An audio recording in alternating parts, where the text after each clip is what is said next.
love the way you phrased it. It is such a conscious experience. Totally. Right? Completely. But your limit, my limit, everybody listening to us right now, their limits are in their unconscious mind. 100%.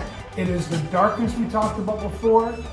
I told you the Reaper is still there, waiting for that environment, for you to be out of that environment, Mm-hmm. waiting for you to relieve yourself of all that momentum and all that energy. Mm-hmm. Then you're back and you're home and you're alone. And the trigger hits, that unconscious Reaper is sitting there waiting for you Completely. to direct you exactly where you've always been. Mm-hmm. And that's my problem with the marketing aspect of it all, right? So many people market, have the breakthrough. We've always said, look, beware of the breakthrough, because the difference between having a breakthrough and knowing what to do about it is like night and day. Totally. It's like Monday and Tuesday. Absolutely. They're different things. And I'm going to walk us through that, but did you want to add something? I want to add two things, but Fawn Marie says, I have totally been having breakthrough after breakthrough after breakthrough after breakthrough. You know, like a lot of people have gone through that, right? But you got to take it somewhere with it.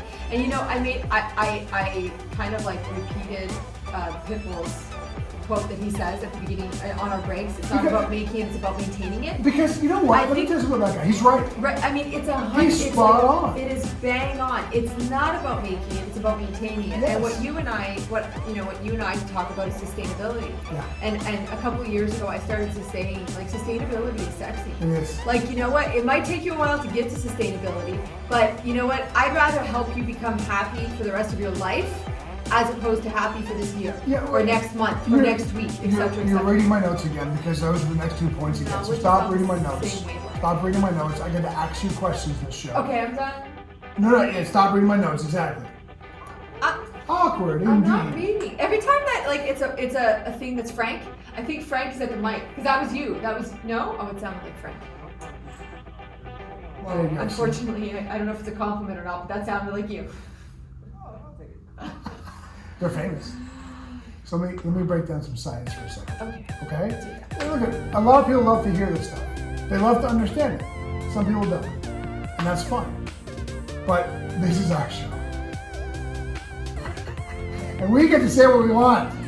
Yeah. But this is like I always hedge my bets. Well, I shouldn't say I. We always hedge our bets. We have been teaching and talking forever about this exact concept. The more you understand why, the more you're likely to adhere to a process, right? That when you get how it is you work, when you understand the process of how the human mind and the human brain actually orchestrate a reality, the more you appreciate the why behind it all, the more you're likely to buy into the concept, okay? So you have the breakthrough, and that's great, wonderful. You now know what it is your limit is, okay? But you are still what would be called unconsciously incompetent in reference to changing it. Okay, it's one thing to acknowledge, there's my limit, I see it.